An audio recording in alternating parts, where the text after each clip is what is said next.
കഥ ഭർത്താവ് ഭാഗം 34. സുനിത വന്ന് ശ്രീലേഖയുടെ അടുത്ത് നിന്ന ശേഷം അവൾ മുഖം പൊതിഞ്ഞ് പിടിച്ചിരുന്ന ഇരു കൈകളിലും പിടിച്ചു.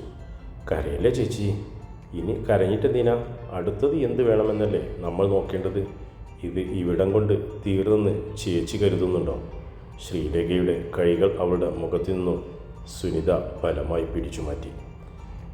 ഈറനടിച്ചതുപോലെ അവളുടെ കവിളുകൾ നനഞ്ഞു കിടപ്പുണ്ടായിരുന്നു. സുനിത തൻ്റെ യൂണിഫോം ഷാൾ കൊണ്ട് സഹോദരിയുടെ മുഖം തുടച്ചു കൊടുത്തു. അനന്തരം സുനിത അവളുടെ മുഖത്തേക്ക് സൂക്ഷിച്ചു നോക്കി. കുറച്ചുനാൾ മുമ്പ് വരെ എന്തൊരു ഓജസ്സും തേജസ്സും തുടിച്ചു നിന്ന മുഖമാണിതെന്ന് അവൾ ഓർത്തു. ആ തെളിമയൊന്നും ഇപ്പോൾ ചേച്ചിയുടെ മുഖത്തിന് പോയിട്ട് കണ്ണുകളിൽ പോലും കാണാനില്ല. സുനിതയ്ക്ക് അവളുടെ മുഖം കാണുകയും തന്നെ സങ്കടം വന്നു. അവൾ അവിടെ ഇരിക്കട്ടെ മോളെ, നീ ചെന്ന് ഡ്രസ്സ് മാറ്റി വല്ലതും എടുത്ത് കഴിക്കാൻ നോക്ക്.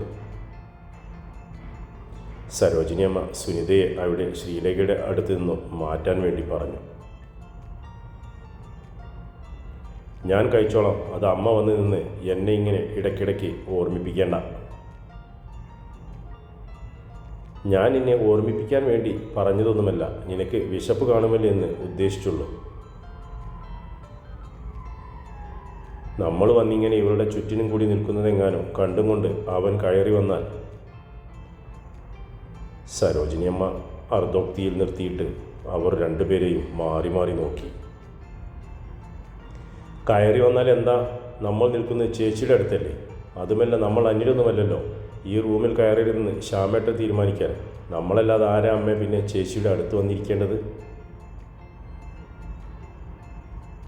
ഞാൻ അതല്ല മോളെ പറഞ്ഞത്. നീ വെറുതെ എടുത്തു ചാടി ഓരോ പ്രശ്നമുണ്ടാക്കാൻ നിൽക്കല്ലേ എന്നാണ്. അവൻ ഇനി തിരിച്ചു വരാൻ പോകുന്നത് ഏത് വിധത്തിലാണെന്ന് ആര് കണ്ട്? അതുകൊണ്ടാണ് അമ്മ പറയുന്നത് നീ അവനോടൊന്നും സംസാരിക്കാൻ നിൽക്കല്ലേ എന്ന്. സരോജിനി അമ്മയുടെ ശബ്ദം ദയനീയമായിരുന്നു. സുനിത ശ്രീലേഖയുടെ മുൻപിൽ നിന്ന് അമ്മയുടെ അടുത്തേക്ക് ചെന്നു. എങ്ങനെ അമ്മ എന്താ ഇപ്പോൾ പറഞ്ഞത്? ഞാൻ ശ്യാമേട്ടനോട് ഒന്നും സംസാരിക്കാൻ നിൽക്കല്ലേ എന്നോ? എന്ന് വെച്ചാൽ ശ്യാമേട്ടൻ നിന്ന് ഇവിടെ ഇട്ടിട്ട് ചേച്ചിയെ ഉപദ്രവിച്ചതും ഇനിമേലിൽ ഉപദ്രവിക്കാൻ പോകുന്നതും കണ്ടാലും നമ്മളെല്ലാം കയ്യും കെട്ടി നോക്കി നിന്നോണം, അല്ലാതെ അതിനെതിരെ ചെറുവിരൽ പോലും അനക്കാൻ പാടില്ല എന്നല്ലേ? കൊള്ളാം. ശരി, അമ്മ പറഞ്ഞത് ഞാൻ അനുസരിക്കുന്നു. ഇതിനെക്കുറിച്ച് ഒറ്റ വാക്ക് ഞാൻ ശ്യാമേട്ടനോട് ചോദിക്കാൻ നിൽക്കില്ല. പക്ഷേ എനിക്ക് പകരം അമ്മ ചോദിക്കണം. ഇത് അമ്മയുടെ മരുമകനല്ലേ അമ്മയുടെ മകളെ ഉപദ്രവിച്ചത്? അപ്പോൾ അതിനെ ചോദ്യം ചെയ്യാനുള്ള അവകാശം അമ്മയ്ക്കുണ്ട്. ഞാനോ? സരോജിനമ്മ അമ്പരന്ന് പോയി. അതെ, അമ്മ ചോദിക്കണം. ആ നേരത്ത് അമ്മ ചോദിക്കാത്തത് കൊണ്ടല്ലേ ഞാൻ ചോദിക്കാമെന്ന് പറഞ്ഞത്? അത് നീയല്ല തീരുമാനിക്കുന്നത്. തലയിരിക്കുമ്പോൾ വാലാടണ്ട. ചേട്ടത്തിയുടെ ഭർത്താവിനെ ചോദ്യം ചെയ്യാൻ ചെല്ലുമ്പോൾ അനിയത്തി അവൻ്റെ ചില ചോദ്യങ്ങൾക്ക് മറുപടി കരുതി വെച്ചുകൊണ്ട് വേണം അവൻ്റെ മുമ്പിലേക്ക് ചെല്ലാൻ. അവൻ എൻ്റെ മുഖത്ത് നോക്കി ചോദിച്ച ചോദ്യം അതേപടി നിന്നോടും ചോദിക്കും. സുകുമാരൻ എന്നയാൾ ആരായിരുന്നെന്ന്, സുകുമാരൻ്റെ ചേച്ചിയുമായുള്ള ബന്ധം എന്തായിരുന്നെന്ന്. അവൻ്റെ കക്ഷത്തിലേക്ക് കൊണ്ടുപോയി തല വെച്ച് കൊടുക്കും മുമ്പേ എൻ്റെ മോൾ ഇതിൻ്റെ ഉത്തരം കൂടി മനസ്സിൽ കരുതി കൊണ്ട് വേണം ആ മുമ്പിലേക്ക് ചെല്ലാൻ. ഇതിനൊക്കെ ഉണ്ടോടി നിൻ്റെ കയ്യിൽ മറുപടി? എടി ഉണ്ടോന്ന്? ഉണ്ടെങ്കിൽ ചെന്ന് ചോദ്യം ചെയ്യല്ലോ. അടിയോ പിടിയോ എന്തോന്ന് വെച്ചാൽ ആയിക്കോ. അവർ എണീന് കൈ കൊടുത്തും കൊണ്ട് സുനിതയ്ക്ക് മുമ്പിൽ നിവർന്നു നിന്നു. അമ്മേ! സുനിത നടുങ്ങിപ്പോയി. എന്താ, ഞെട്ടിപ്പോയോ എൻ്റെ പൊന്നുമോൾ? ഇപ്പോൾ തീർന്നോ നിന്റെ സർവ്വ ആവേശവും? നീ കാണിച്ച രോഷമൊക്കെ എനിക്കും അന്നേരം ഉണ്ടായതാടി. ഞാൻ അവനെ ചോദ്യം ചെയ്യാത്തതാൽ. പക്ഷേ അവൻ ഇങ്ങോട്ട് പറയാൻ പോകുന്നത് അവൻ ചോദിച്ച ചോദ്യത്തിനുള്ള വ്യക്തമായ മറുപടി തള്ള എന്നായിരിക്കും. കള്ളത്തരം പറഞ്ഞും ഉരുണ്ടും പിരണ്ടും അവൻ്റെ മുമ്പിൽ നിന്ന് ഒരുവിധം രക്ഷപ്പെട്ടു നിൽക്കുക ഞങ്ങൾ. കെട്ടു തുടങ്ങുന്ന ആ തീയിലേക്ക് ഇനി നീയായിട്ട് എണ്ണ കോരി ഒഴിച്ചു കൊടുക്കല്ലേ കൊച്ചേ. നിൻ്റെ കൂടപ്പിറപ്പിൻ്റെ ജീവിതമാണ് ആളിക്കത്തി തുടങ്ങാൻ. അത് കെടുത്താൻ നിന്നെക്കൊണ്ട് കഴിഞ്ഞെന്ന് വരില്ല. നിന്നെക്കൊണ്ടെന്നല്ല, ആരെക്കൊണ്ടോ. നേരാണോ അമ്മ ഈ പറയുന്നത്? സുഖുവേട്ടനെക്കുറിച്ച് ശ്യാമേട്ടൻ അമ്മയോട് ചോദിച്ചോ? ഞാൻ പറഞ്ഞത് നിനക്ക് വിശ്വാസം വരുന്നില്ലെങ്കിൽ ദേ ഇരിക്കുന്നു നിൻ്റെ സഹോദരി, അങ്ങോട്ട് ചോദിക്കുക. സരോജിനിയമ്മ ശ്രീലേഖയ്ക്ക് നേരെ വിരൽ ചൂണ്ടി. സുനിത അവിടെ നിന്നും കൊണ്ട് തന്നെ മുഖം ചരിച്ച് ശ്രീലേഖയെ നോക്കി. മുഖം കുനിച്ചുള്ള അവളുടെ ആ ഇരിപ്പ് മതിയായിരുന്നു സുനിതയ്ക്ക് കാര്യം ബോധ്യമാവാൻ. ശ്യാമേട്ടൻ ഇത് എങ്ങനെ അറിഞ്ഞമ്മേ? ആര് പറഞ്ഞു കൊടുത്തു ശ്യാമേട്ടനോട് ഇക്കാര്യം? ആർക്കറിയാം? അവൻ അറിഞ്ഞെന്നുള്ള കാര്യം സത്യമാണ്. അതുകൊണ്ട് തന്നെ ആ കാര്യത്തെ കീറി മുറിച്ച് ചോദ്യം ചെയ്യാൻ നമുക്ക് കഴിയുമോ? ഞാൻ എന്ത് ചെയ്യണമായിരുന്നു അവൻ്റെ മുമ്പിൽ? എങ്ങനെയെങ്കിലും ആ സംസാരം അവിടെ വെച്ച് നിർത്താൻ നോക്കുമോ? അതോ ഈ കള്ളത്തരം നിന്നെ പറഞ്ഞു പഠിപ്പിച്ചു ആരാണെന്ന് അവനോട് ചോദിക്കണം? വളരെ മുമ്പേ ഇത് അവർ അറിഞ്ഞിട്ടുണ്ടെന്നായി എനിക്ക് തോന്നുന്നത്. ഇടയ്ക്ക് എപ്പോഴും അവൻ്റെ വായിൽ നിന്നൊരു വാക്ക് വീണിരുന്നു, ബന്ധുക്കാരിൽ ആരോ പറഞ്ഞതാണെന്ന്. ബന്ധുക്കാരോ? നമ്മുടെ ബന്ധുക്കാരിൽ ആരാ അമ്മേ കഷ്ടപ്പെട്ട് ഇത്ര കൃത്യമായി ഈ വിവരം ശ്യാമേട്ടനെ അറിയിച്ചത്? ബന്ധുക്കാരെന്ന് അവൻ പറഞ്ഞതല്ലേ മോളെ? മറ്റാരുടെയെങ്കിലും വായിൽ നിന്ന് അവന് കിട്ടിയതാണെങ്കിലോ ഇത്? അതുകൊണ്ടാണ് ഞാൻ നിന്നോട് പറഞ്ഞത് ഇത് ഇവിടെ വെച്ച് തീർത്തേക്കാൻ. ഇതിനെ തുടർന്നൊരു സംസാരമോ ചോദ്യം ചെയ്യലോ വേണ്ടെന്ന്. അവൻ്റെ ഭാഗത്തു നിന്നും ലേഖയോട് മോശമായ പെരുമാറ്റം എന്തെങ്കിലും ഉണ്ടാകാനിടയായി അപ്പോൾ നോക്കിയാൽ പോരെ അതിനുള്ള പോംവഴി? സരോജിനിയമ്മ പറയുന്നതൊന്നും സുനിതയ്ക്ക് കേൾക്കുന്നില്ലായിരുന്നു. അവളുടെ ചിന്തയിൽ നിറയെ അത് ആരാണെന്ന് ഓർത്തെടുക്കാനുള്ള ശ്രമം നടക്കുകയായിരുന്നു. എനിക്ക് സംശയം അവരെ അമ്മേ, ശകുന്തളയപ്പച്ചിയെ ശ്യാമേട്ടൻ്റെ മുമ്പിൽ വെച്ച് അവരുടെ വായിൽ നിന്നെങ്ങാനും വീണു പോയതാവും ഇക്കാര്യം. അല്ലാതെ മറ്റാർക്കും അറിയാവുന്ന കാര്യമല്ലല്ലോ ഇത്. അവരെങ്ങനെ ചെയ്യുമോ മോളെ? അവൾക്ക് ലേഖ അന്യയാണോ? സ്വന്തം സഹോദരൻ്റെ മകനല്ലേ? ആ സ്ത്രീക്ക് ബന്ധങ്ങളുടെ വില അറിയുമോ അമ്മേ? ഇത്ര നാൾ ഇടപഴകിയിട്ടും അമ്മയ്ക്ക് അവരെ മനസ്സിലാക്കാൻ പറ്റാത്തത കഷ്ടം.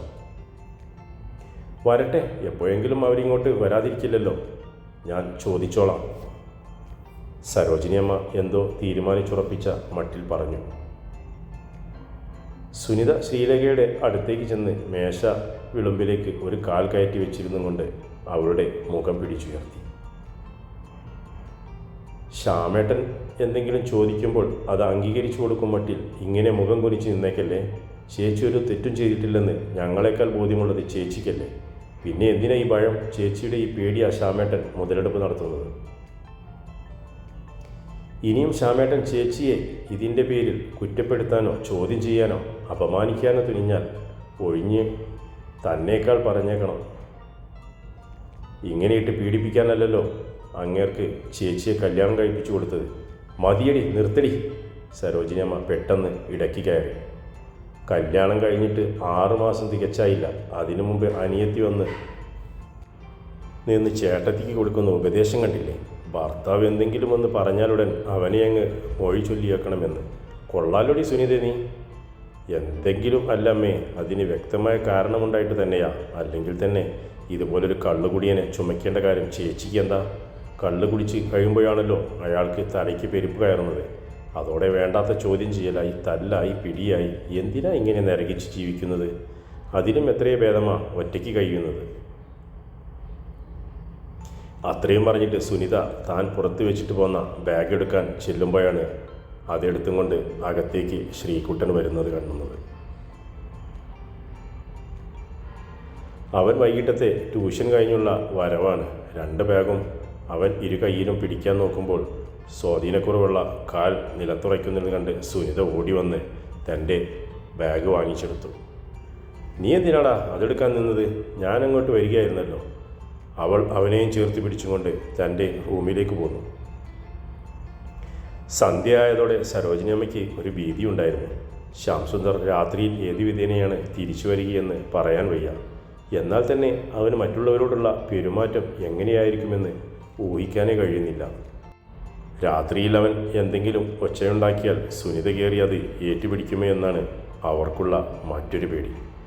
സരോജിനിയമ്മ 10 മണി വരെ നോക്കിയിരുന്നിട്ടും ഉറങ്ങാനായിപ്പോയി. ശ്രീലേഖ പതിവില്ലാത്ത വണ്ണം 10 മണി കഴിഞ്ഞിട്ടും സ്വീകരണ മുറിയിൽ തന്നെ ഇരിക്കുന്നത് കണ്ടതോടെ സുനിത അവളുടെ അടുത്തേക്ക് വന്നു.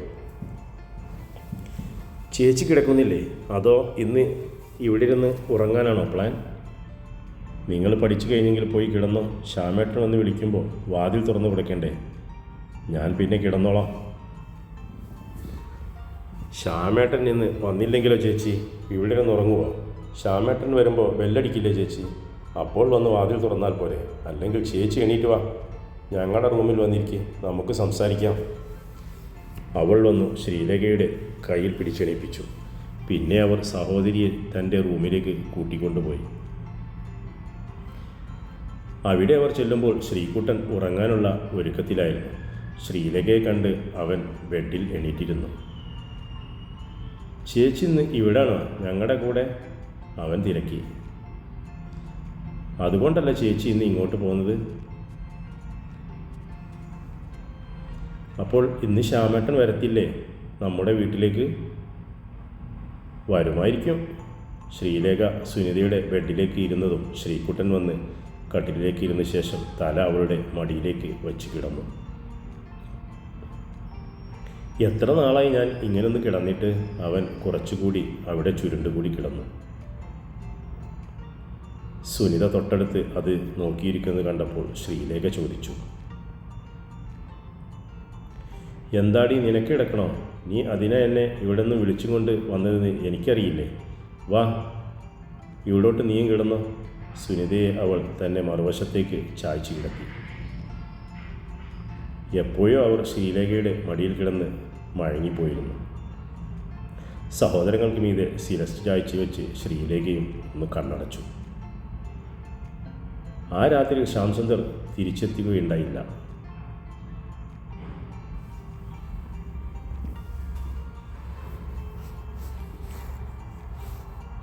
സന്തോഷ് ഓട്ടോ റോഡ് സൈഡിൽ ഒതുക്കിയിട്ട ശേഷം മലയിടിച്ചു വാഹനങ്ങൾ മണ്ണ് കയറ്റിക്കൊണ്ട് പോകുന്ന സൈറ്റിലേക്ക് ചെന്നു. ദൂരെ നിന്ന് അവിടെ ശ്യാംസുന്ദർ ഉണ്ടോ എന്ന് ഉറപ്പുവരുത്തുകയായിരുന്നു അവൻ്റെ ലക്ഷ്യം. 3-4 തവണ അവൻ വന്ന് നോക്കുമ്പോഴും ശ്യാംസുന്ദറിൻ്റെ ടിപ്പർ മാത്രം അവിടെ കാണാൻ കഴിഞ്ഞില്ല. ഒരു മലയുടെ മുന്നിൽ ഒരു ഭാഗം മണ്ണെടുത്ത് തീർത്ത തറയിൽ ഊഴം കാത്ത് നിരവധി ടിപ്പർ ലോറികൾ കിടപ്പുണ്ടായിരുന്നു. 3-4 JCBകൾ മണ്ണുകോരി ലോറിയിൽ നിറയ്ക്കുന്ന ജോലികൾ അനുസൂത്രം തുടർന്നും കൊണ്ട് ഇരിക്കുകയാണ്. കുറച്ചകലെ ഒറ്റയ്ക്ക് മാറ്റിയിട്ടിരിക്കുന്ന ഒരു ടിപ്പർ ലോറിക്കരികിലേക്ക് സന്തോഷ് ചെന്ന ശേഷം അതിലിരിക്കുന്ന ഡ്രൈവറോട്, ശ്യാംസുന്ദർ എന്നൊരാൾ ഇന്ന് വണ്ടിയുമായി ലോഡ് കൊണ്ടുപോകാൻ വന്നിട്ടുണ്ടായിരുന്നോ എന്ന് ചോദിച്ചു. ഉച്ചയ്ക്ക് ഇവിടെ ഉണ്ടായിരുന്നല്ലോ. പുള്ളി കുറച്ച് ദൂരേക്കാണ് ലോഡുമായി പോകുന്നത്, അതുകൊണ്ട് വരാൻ വൈകും. എന്നാ കാര്യം? ഡ്രൈവർ ഒരു ബീഡിക്ക് തീ കൊടുത്തും കൊണ്ട് തിരക്കി. ഒരു കാര്യമുണ്ടായിരുന്നു, നേരിട്ട് കാണേണ്ട ആവശ്യമാണ്. ഓട്ടം വല്ലതുമാണോ? ആണെങ്കിൽ പറഞ്ഞോ, ഞാനും വന്നേക്കാം. ഞാൻ പുള്ളിയോട് പറഞ്ഞേക്കാം. ശരി, 8 മണിയാകുമ്പോൾ പുള്ളി ഓട്ടം തീർത്തു വരും. അന്നേരം ഇങ്ങോട്ട് വാ. ശരി, ഞാൻ അപ്പോൾ വന്ന് കണ്ടോളാം ചേട്ടാ. സന്തോഷ് അവിടെ നിന്ന് മടങ്ങിപ്പോന്നിട്ട് നേരെ ശശാങ്കൻ ജോലി ചെയ്യുന്ന വർക്ക് ഷോപ്പിലേക്ക് ചെന്നു. സന്തോഷിൻ്റെ ഓട്ടം വന്ന് നിൽക്കുന്നത് കണ്ടതോടെ ശശാങ്കൻ ഇറങ്ങി അവൻ്റെ അടുത്തേക്ക് വന്നു. എന്തായടാ, അവനുണ്ടോ അവിടെ? ശശാങ്കൻ തൻ്റെ കവിൾ തടവിയും കൊണ്ട് ചോദിച്ചു. ശ്യാംസുന്ദർ അവൻ്റെ കവിളത്തടിച്ച അടിയുടെ വേദന ഇപ്പോഴും അവന് മാറിയിട്ടില്ലായിരുന്നു. കള്ള നായിൻ്റെ മോൻ, ഇന്ന് പണി കഴിഞ്ഞ് വരുമ്പോൾ അവൻ നമുക്ക് തന്നത് പലിശ ചേർത്ത് തിരിച്ചു കൊടുക്കണം. 3 മാസം അവൻ കിടക്കയിൽ നിന്ന് എണീക്കരുത്. എൻ്റെ കഴുത്തല് പിടിച്ചൊടിക്കാൻ നോക്കിയ അവൻ്റെ കൈയും നമുക്ക് അടിച്ചൊടിക്കണം. ഇനി ആർക്ക് നേരെയും അവൻ്റെ കൈ ഉയരരുത്. 8 മണിയാകുമ്പോഴേക്കും ഓട്ടം നിർത്തി ശ്യാംസുന്ദർ വീട്ടിലേക്ക് മടങ്ങി വരുന്ന വഴിക്ക് വെച്ച് ആക്രമണം നടത്താനായിരുന്നു അവരുടെ പ്ലാൻ. തുടരും കഥയുടെ അടുത്ത ഭാഗം.